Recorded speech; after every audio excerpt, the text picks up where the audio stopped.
Guys, বাংলাদেশের মধ্যে gaming with তালহাকে কে বা না চেনে? বাংলাদেশ ফ্রি ফায়ার গেমিং কমিউনিটির মধ্যে সর্বপ্রথম ফানি ভিডিও নিয়ে আসে এই গেমিং উইথ তালহা, এবং এই গেমিং উইথ তালহার ফানি ভিডিওগুলো এতটাই ফানি হতো যে খুবই অল্প সময়ের মধ্যে কিন্তু বাংলাদেশের মধ্যে অনেক বেশি জনপ্রিয়তা লাভ করে। এবং সে যেমন ফানি কর্মকাণ্ড এবং ভিডিও করে থাকে ম্যাচের মধ্যে, ঠিক তেমনই ফানি কর্মকাণ্ড তার সঙ্গে হয়ে থাকে বা ঘটে থাকে, যেমন এই ভিডিওটা।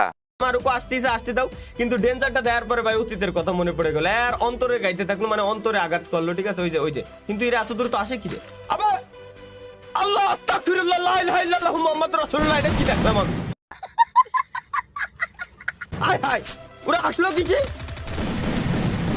আবে ভাই ওরা আসলো কিছি? সিরিয়াসলি ভাই, এটা কি ছিল? তারা আসতেছে কিসের মধ্যে? আমার মনে হয় কোনো গাড়ির মধ্যে আসতেছে, গ্লিজের কারণে এটা দেখায় নাই। গাইস, সে যেমন ফানি ভিডিও বানায় তার সঙ্গে ঠিক তেমনই ফানি ঘটনা ঘটে থাকে। যাই হোক গাইস, একবার তার ম্যাচের মধ্যে হ্যাকার পড়ে, আরে সেই হ্যাকারকে দেখে তার রিঅ্যাকশনটা এমন ছিল যার যে কেউ না দেখলে বিশ্বাসই করবে না। গাইস, সে মূলত এই জায়গায় একটা মাশরুম দেখে, আর যখন এই মাশরুমটা খেতে বসে তখন যেটা হয় সেটা দেখার পর আমি শিউরিত।